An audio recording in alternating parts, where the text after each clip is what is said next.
And before I start with the lecture, I wanted to thank first the president of the Royal Swedish Academy of Science, the selection committee, but mostly the Sjöberg family for awarding this cancer prize. So this award recognizes decades of work aimed at understanding the origin and basic biology of macrophages and how this basic macrophage understanding can be used to treat cancer. But this recognition is not mine alone. This award recognizes all members of my laboratory, past and present, that really put their trust, their creativity, their intellectual strength, and dedication into this work. And to all of them, I'm very grateful. It is also shared with many colleagues, mostly within Mount Sinai Medical School, who brought their brilliance and expertise to help me translate some of this macrophage knowledge into the clinic. And to them also, I'm very grateful. I also want to acknowledge my parents, both fierce academics who dedicated their life to building Algeria's academic institutions in the year following Algeria's independence. So for them, education was never just a profession, but a societal mission. And from them, I learned the values of rigor, hard work, and public service. I also want to thank my husband, Bashir Tawri, who is in the audience, a physician-scientist who has been the greatest enabler of my life, and my two sons, Ilyas and Zachary, for all the joy and the inspiration they bring to us, but also for their deep interest and respect that they have for my laboratory and the science that we do. And finally, I thank my three siblings, my nephews, and the extended Tawri's family for all their warmth, kindness, and grace. But today, I'm most particularly grateful to the Sjöberg family and the Royal Swedish Academy of Science. So their support could not be more timely, as this prize will allow me and my colleague to embark on a new direction focused on cancer prevention in aged patients. Prevention is extremely difficult to fund, but your vision enables us to pursue these critical works, and thanks to you, we will be bolder, we will work faster, and we will inspire others to join us. Your support is also timely as we face growing concerns over the future of public research funding. In the United States, potential cuts to the budget of the National Health Institute introduce significant uncertainty. Your prize helps us continue our work uninterrupted at a time when many researchers are being forced to pause or slow theirs. So more broadly, your commitment to science stands in contrast to the rising anti-science sentiment that is spreading around the world. And one of the clearest answers to this growing skepticism, however, comes from Bengt Sjöberg himself. When Bengt was diagnosed with cancer, he didn't turn to his industry friends. He turned to academics, physicians, and scientists because he understood that only they might hold the key to his disease. And although they couldn't help him at that time, he chose to use his fortune not for personal legacy, but to strengthen the very systems he believed could one day save others. It was a clear acknowledgement that lasting cures emerges from academic science through curiosity, rigor, and long investment in knowledge. It is no coincidence that many of the Sjöberg Prize awardees, including the pioneer of checkpoint blockades and KRAS inhibitor that are now saving millions of lives, have begun with very basic biology questions. And in my lecture today, I will describe how basic macrophage biology is opening a new class of therapeutics in medicine. So this moment is all the more critical because we are living through an extraordinary time in the history of science and medicine, where advances in biology and technology are enabling breakthrough in most human diseases, from cancer to Alzheimer's disease to autoimmune diseases. So to the Sjöberg family, thank you. Thank you for choosing to invest in science at a time when it is most needed. Your support gives us the ability to continue, to expand, and to build what comes next.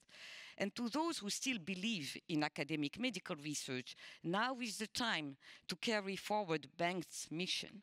It is important to speak clearly, to act deliberately, and to protect the scientific endeavor before we are asked why we stood by and let it slip away. So thank you again very much for the honor. Now I would like to talk science a bit, because it's much more fun than to reflect on the dire state of academic research in my country. So today I'll talk about the expanding role of macrophages in medicine. But before, I'd like to contextualize, what I'm going to talk about by highlighting that inflammation really influences virtually all human diseases, right? And one of the biggest revolutions in medicine in the recent decade, I will argue, is that drugging the immune system can be curative. We've seen it with vaccine that prolonged human longevity, but also cytokine blockade that transformed the outcome of inflammatory diseases, and checkpoint blockade and CAR T-cell therapy that are transforming cancer outcome. And now many of us are really starting to classify most diseases in two groups. Those that are associated with an overactivation of the immune system. And there we put autoimmunity and inflammatory disease, but also diseases like atherosclerosis, where the lesion is really driven not by cholesterol depot, but by the inflammation in response to this cholesterol depot. We also classify there obesity and Alzheimer's diseases and aging, and I'm going to touch upon aging at the end of the talk. And then there is another group of diseases that are associated with an underactivation of the immune system, and this is where we put cancer and infection diseases. So I believe that the moonshot challenge of the years to come is to learn how to rewrite the code of the immune system to enhance beneficial inflammation against microbe and cancer while reducing pathogenic inflammation that lead to tissue damage, for example, in atherosclerosis or in Alzheimer's diseases. And macrophages are key to inflammation control. Macrophages is the group of immune cells that populates all organs of the body. They are most conserved. It's the most conserved immune cell lineage. They are present from the small organism to mammals. And they have a very sophisticated machinery to detect and shape inflammatory response to threat. And these macrophages exist in two states. They exist in inflammatory state where they produce inflammatory cytokine and chemokine, but they also can be present in a repair state where they are clearing damaged cells and dead cells and producing suppressive cytokine to enable the tissue to get repaired, right? So when I moved to Stanford, I finished my residency in oncology, I moved to Stanford to develop a cancer vaccine using dendritic cells. Well, dendritic cells, cell type that were identified by Ralph Steinman, who was received the Nobel Prize in 2011. And I wanted to use these cells, but they were recently identified, and I wanted to know, before using them for a vaccine, I wanted to know where they came from. Now, dendritic cells were supposed to be the cousin of this macrophage that I just described to you, and both of them were thought to come from circulating monocytes, which were also derived from a group of myeloid progenitor in the bone marrow. So I started to read about macrophages because we knew much more about macrophages and dendritic cells at that time. And this origin, monocytic origin, came from this experiment that Van first did in 1968 at the Rockefeller, not far away from where I work, with Ralph. In fact, well, in Zenvin Kahn's department, which is where Ralph Steinman was also a faculty in. And what Van first did is to understand the contribution of monocyte to macrophages, he injected mice with radio-labeled circulating monocyte. And then he said, well, if monocyte give rise to macrophages, he should see accumulation of radioactivity within the macrophage compartment in tissue. So he injected them on mice, and let's see if I can use this pointer here. Oh, no. All right, so here is the pointer. So these are radio-labeled monocytes. And then when he injured the peritoneum, when he injured the peritoneum, he saw an accumulation of radioactivity in the within macrophage in the peritoneum. And he concluded that monocytes give rise to macrophages. Very important discovery at the time because we didn't know where this macrophage came from. Except that you can see here that when he didn't injure anything, there was no accumulation of radioactivity, in other organs, right, in the absence of injury. So I became very interested in this, and I wanted to understand the contribution of monocyte to macrophages in the steady state, in the absence of injury. So this is where I started to work very closely with Irv Weissman. It became both Ralph and Irv, had a large influence on my work. And Irv had developed this model called parabiosis, where two mice are attached at the elbow and at the knee. I know it's a bit cruel. And this enabled them to share the same blood circulation. And then we can distinguish the two mouse using a genetic marker here, 0.1 and CD45.1 and 0.2. CD45 is expressed on all hematopoietic cells. And now you can follow the contribution of blood cells to any immune cell type of your choice in tissue. So I became interested in using this system to understand the contribution of monocyte to macrophage. You can see here there is no injury because we use this artificial system. So in this mice, we saw that there was a nice mixing of monocyte, which you can see here. And if monocytes were giving rise to macrophages, we should see the same type of mixing in here. I was looking at the skin because this is where I wanted to do my vaccine. And there was no mixing at all, right? Even 1 year after parabiosis.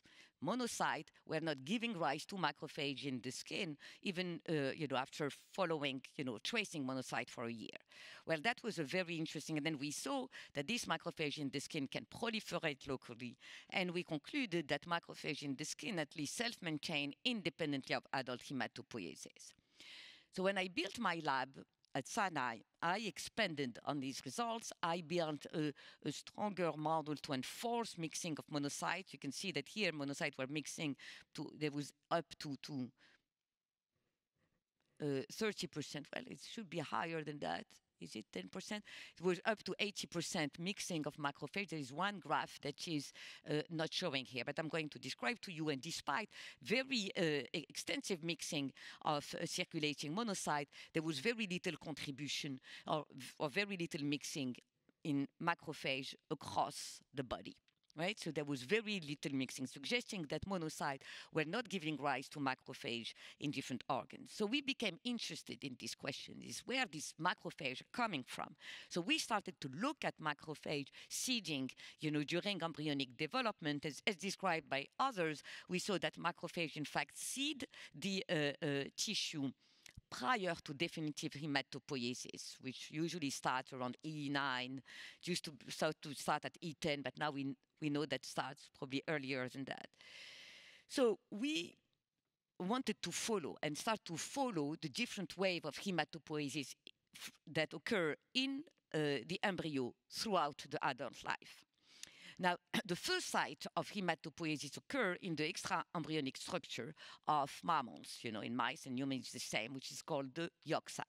Yolk sac is the first site that gives rise to mainly two lineages, erythrocyte and macrophages. So we used different models to fate map genetically these different hematopoietic precursors. Here we use a model developed by Nishikawa in Kobe, Japan, that enables us to trace all the cells expressing this transcription factor called TRANX1, which is expressed in very early hematopoietic cells, including cells in the yolk sac.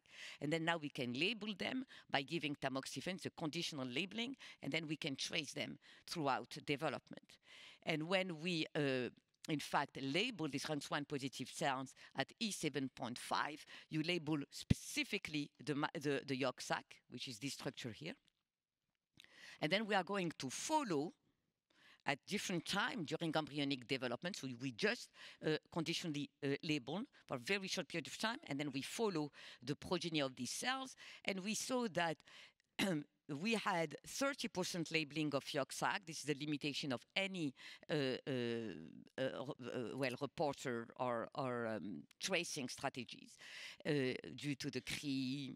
It's very technical, but it's often not complete. So we had 30% labeling. Then we look at what is the labeling of macrophage in tissue. And what we see is that 30% of macrophage in the brain, which we call microglia, were labeled. Same in most organs. We had the same level of labeling in most macrophage in different organs in the embryo. But then we focused on microglia. I'll get back to why. Then we follow what happened in the adults, right? So we have 30% of microglia that were labeled in the embryo. And then are these embryonic macrophage persisting in adult life? And what we saw in the adults is that, in fact, there was 30% of the brain macrophages that were labeled exactly the same numbers we observed in E10 embryo. And there was no labeling of circulating monocyte, no labeling of adult hematopoietic stem cells, suggesting that these macrophages in the brain were coming almost uniquely, because there was no dilution of labeling at all, were coming from these yolk sac macrophages. Now, when we labeled just one day later at E8.5, where we know the different more definitive wave of hematopoiesis starts, we didn't label microglia.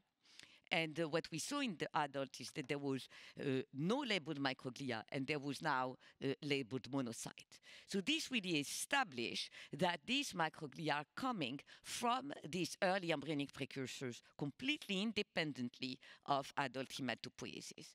And this really started a movement in the field. There was an explosion of ontogeny study, and this summarized, I think, what we all agree upon is that there is a first early wave of hematopoiesis that give rise to all macrophage in the embryo, including brain macrophages. And then there is subsequent wave of fetal hematopoiesis that are going to dilute this first early wave of hematopoiesis and replace most yolk sac-derived macrophage in many organs except in the brain, which remain totally yolk sac-derived. And somehow also the Langerhans cells or the skin macrophage remain also quite yolk sac-derived. Well, not entirely. But then we are born with this fetal or yolk sac macrophage in our in our body, in all populating all our organs, and these macrophages are growing with the organ, and therefore they are imprinted quite heavily by tissue cues. For constraints of time, I'm not showing you all this detail, but the epigenetic profile of macrophage is determined by the tissue in which they reside, and through a really tour de force studies done by one of the first MD PhD students in my lab, we identify all the transcription factors that are uniquely contributing to macrophage function and survival potentially in different organs, giving us the ability to now really study macrophage in specific organs. But what we also saw is that in response to injury, you can have now a recruitment of monocyte. You have a big wave of monocyte from the bone marrow to the blood, and from the blood to the tissue, and those monocytes can sometimes engraft. I'll summarize this view now in this new macrophage lineage theory, where you have this resident tissue macrophage that self-renew in tissue with some contribution to monocyte. But what's key, I think, in our discovery is that those macrophages are heavily imprinted by tissue cues, and therefore they have any type of function is heavily influenced by the tissue in which they are. Whereas monocyte-derived macrophages are formed in response to injury, and are recruited in response to inflammatory signal, and are often short-lived in tissue. They can engraft, and they can become tissue macrophage if they stay in the organ for a very prolonged period of time. Now, a lot of the work that I'm doing and many colleagues around the world are doing is try to understand the contribution of this two lineage to any disease setting. So it's very important also to realize that these macrophages are in fact localizing into very distinct microanatomical niche in every tissue, where they have an immune role, which is usually the first line of defense because they can detect a lot of injury or threat signals, but they have also a very important non-immune role, which I'm very excited to explore further. So, for example, they line neurons where they contribute to maintaining neuronal function. They line vessels and they contribute to maintaining the vascular tone. They also are part of the stem cell niche, and we have shown with my colleague Paul Freinet that they contribute to retaining hematopoietic stem cells in the bone marrow. They also play, of course, a big role in tissue repair. And I think they also contribute to limiting tissue injury. So they are first line of defense, but they give the tone on how you should respond to a threat. Whereas monocyte-derived macrophage accumulate in tissue after in response to an injury. So it's a very different compartment. And I don't know whether there are many trainees here, but there is so much more to discover. So if you are looking for a project, I suggest that you work on tissue macrophage in any disease of your choice, and you'll find something new that you can report in a nice journal. Okay, so just to close this first part of my talk, tissue macrophage, this tissue resident that we identified now more a decade ago, are an untapped source of therapeutic targets in medicine. Because most macrophage biology has been studied in vitro, and that is left, significant knowledge gaps, right?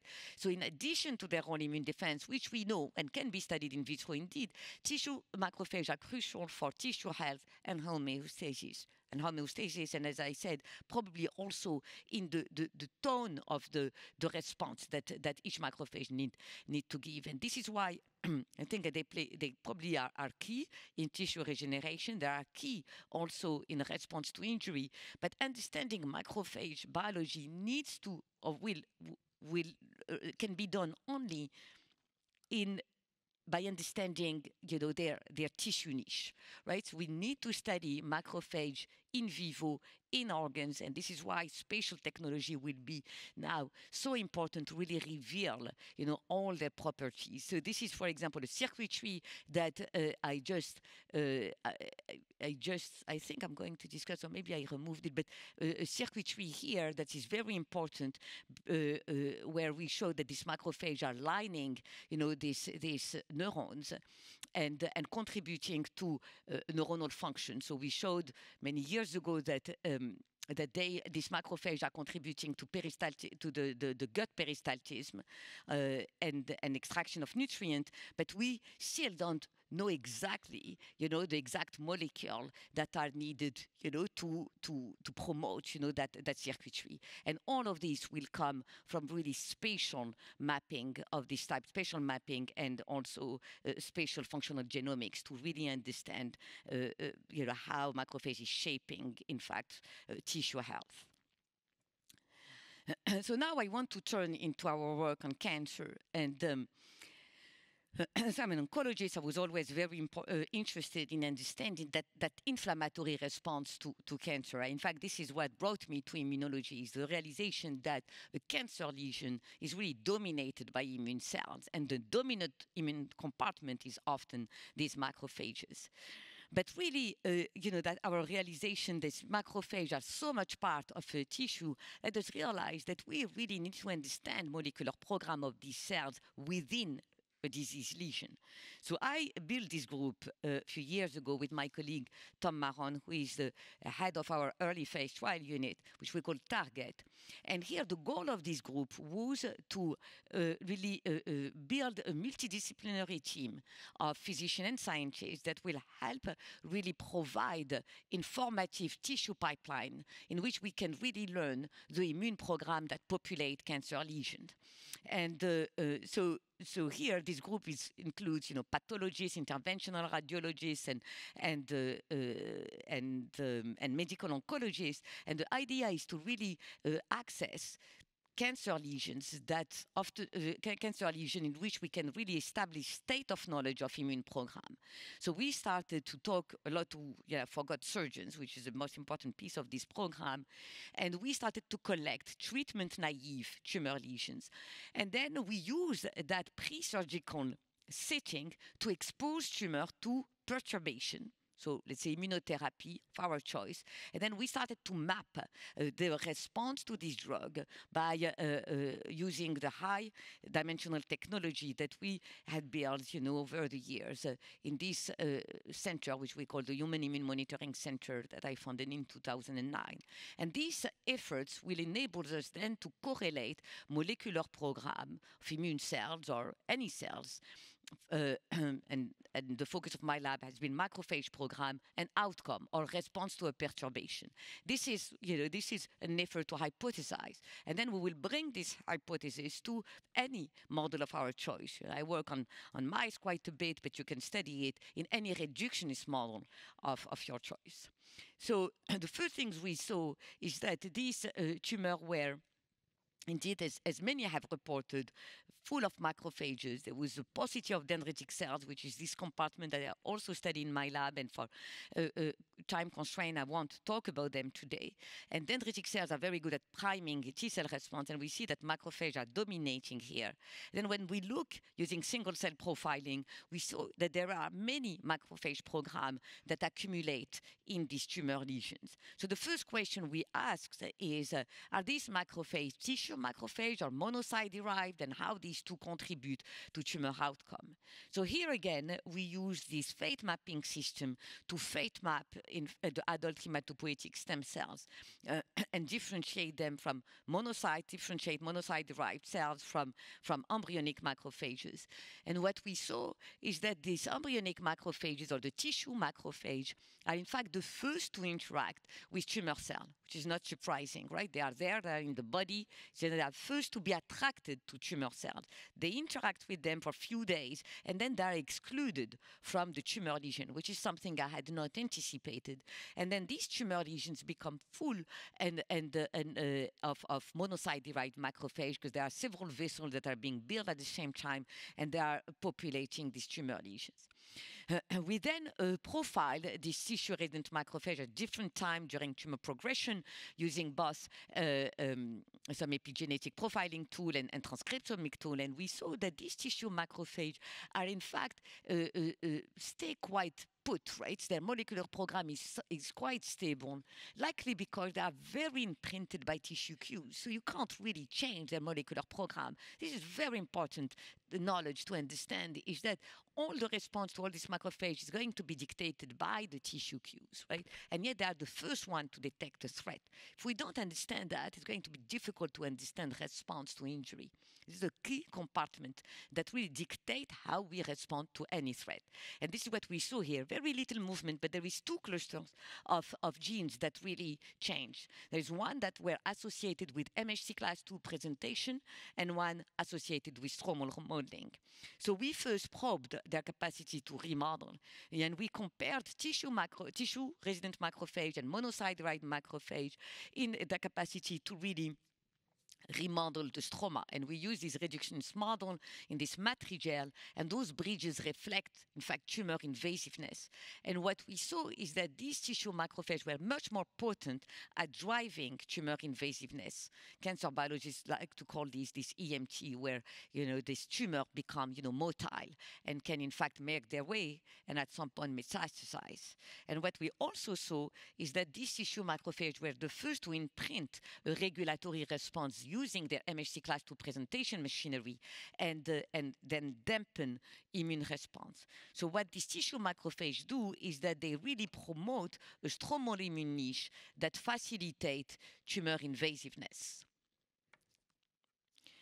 So, but what we also realized, and then we extended this work, and we wanted to look whether these macrophages are also contributing to different type of tumor behavior, and we became very interested in studying dormancy. So dormancy is a very interesting, in fact, state of a tumor cell, where early during tumor development, some tumors can evade and disseminate, and we call that early cancer cells. And sometimes they take residence in tissue where they become dormant. And we know that cancer cells often are dormant in the lung, but they are rarely dormant in the bone marrow. So with my colleague Julio Aguirre, who is a cancer biologist, we wanted to know whether macrophages are contributing to this dormancy. So he used this breast cancer model, which is an inducible model, and where there is early cancer cell dissemination.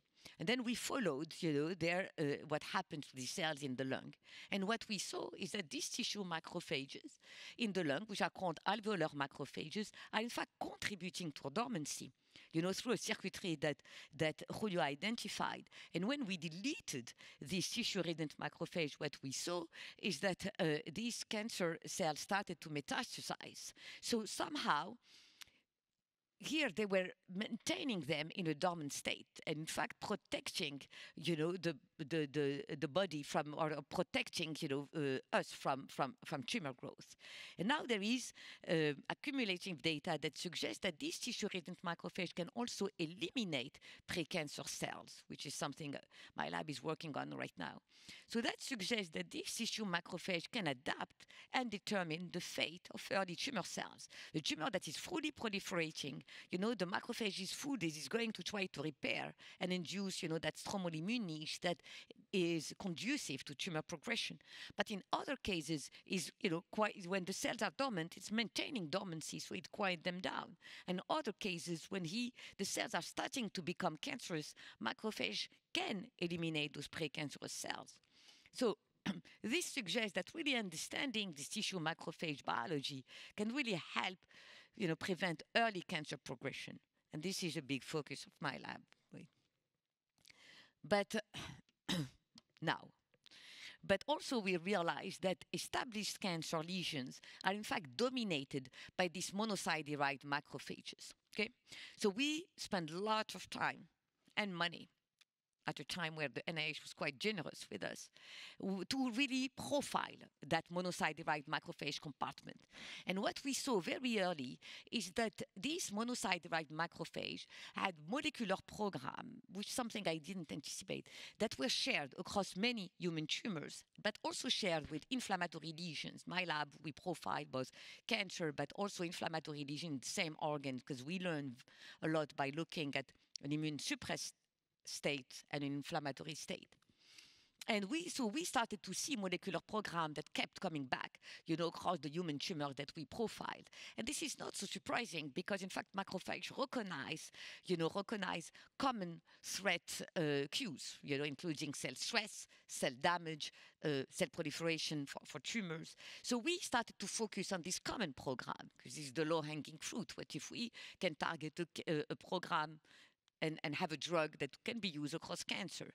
But we also started to focus on those that were shared also with across species, because this would enable us to study causality of this program. So this is what we did, and this is the 4 programs we focused on because they were also present in many of the mouse tumors that we were studying. And one of the programs that we worked quite a bit on is those TREM2 macrophages. So TREM2 macrophages is, in fact, reflect this program that includes somehow 20 transcripts, and we always find it across many tumors. It's the same program that we find also in Alzheimer's disease, and we show in the study that this program is induced upon capture of cell debris in this tumor context. We showed that this program was in fact quite immunosuppressive because it dampened NK cell effector function through the release of very specific molecule that we detail in this study.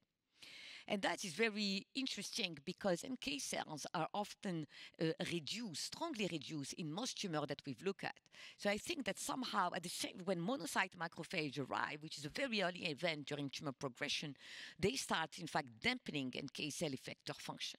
So this is something we are very excited about.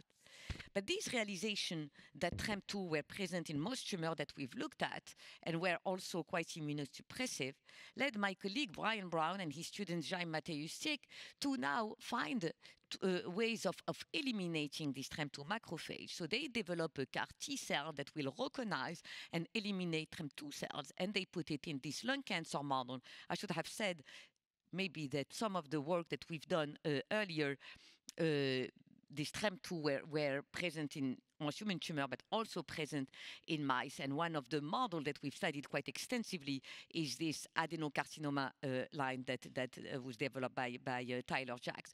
We inject IV, and then they somehow engraft in the lung, and sometimes we induce the genetically engineered mouse model using a virus that will induce tumor development.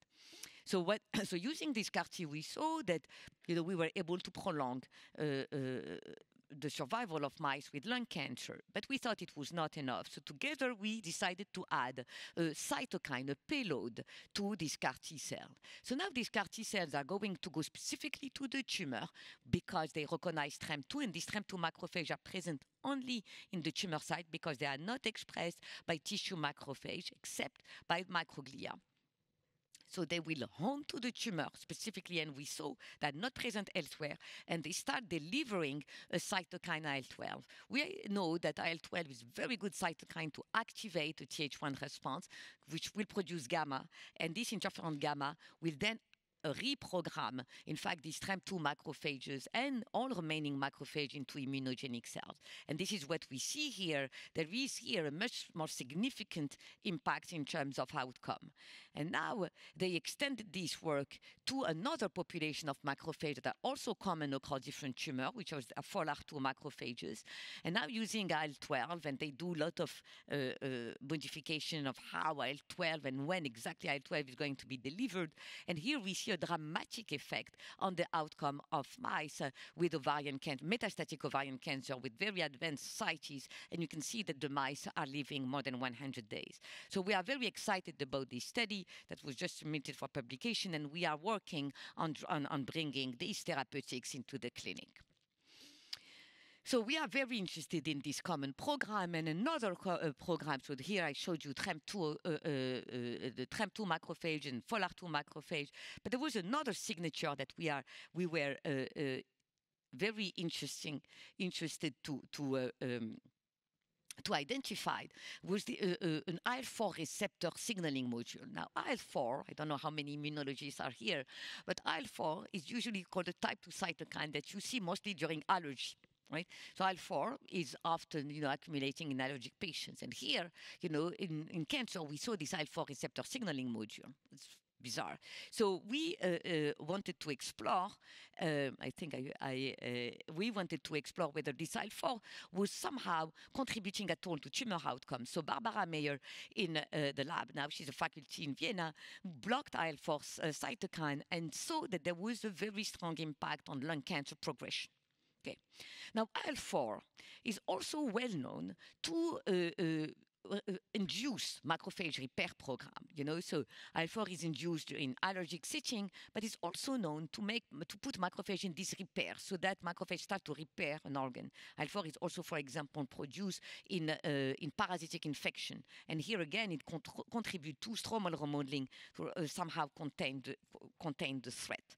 So we thought, well, maybe IL-4 is being produced somehow in response to this remodeling program.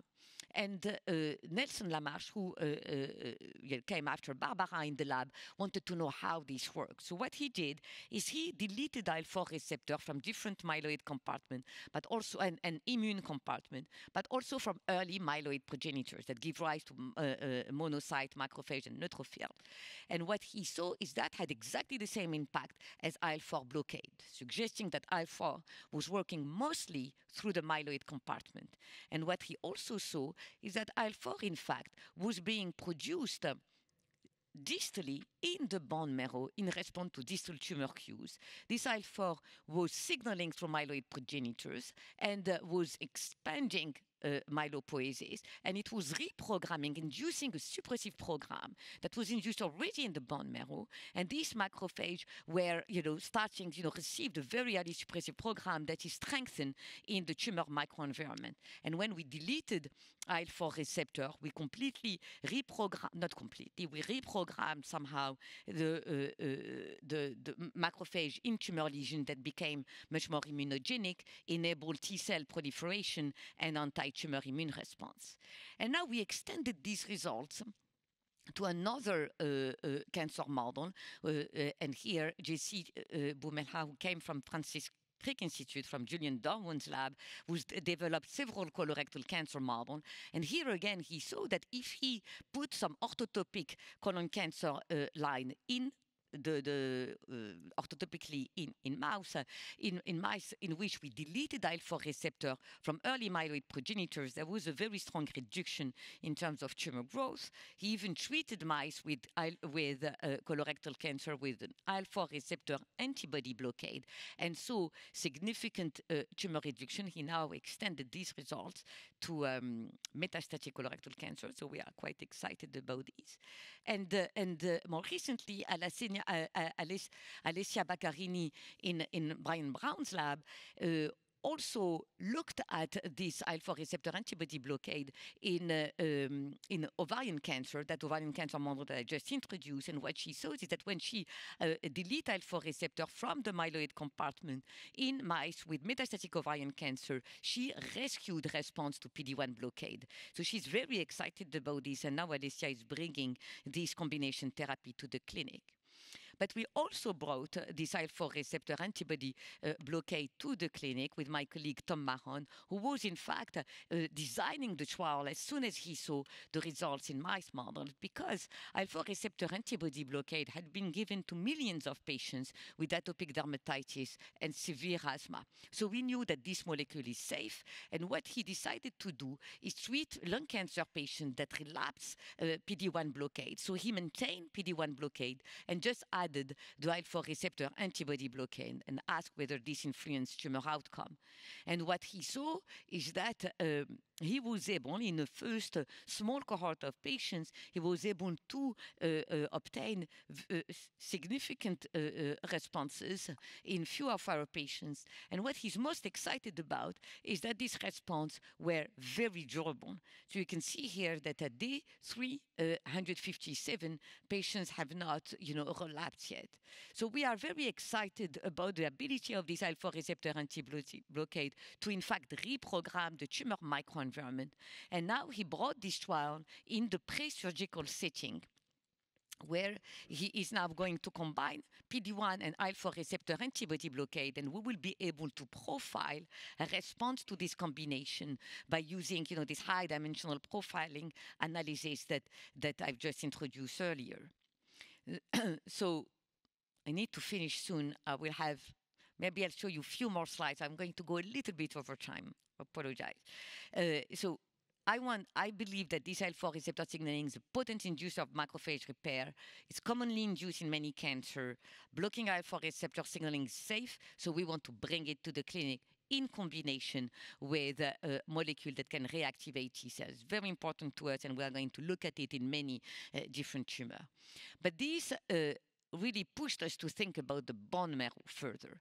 And that is something that I'm very excited about, because, that realization that bone marrow responds to tumor cues, well, we knew that was the case, because the definition of inflammation is producing more myeloid cells in the bone marrow and releasing them in the blood and recruiting them at the injured site, right? An injury is defined by accumulation of neutrophil and macrophage in the injured site. So the bone marrow is sensing something, and that sensing is going to dictate the program that this bone marrow is going to contribute to eliciting.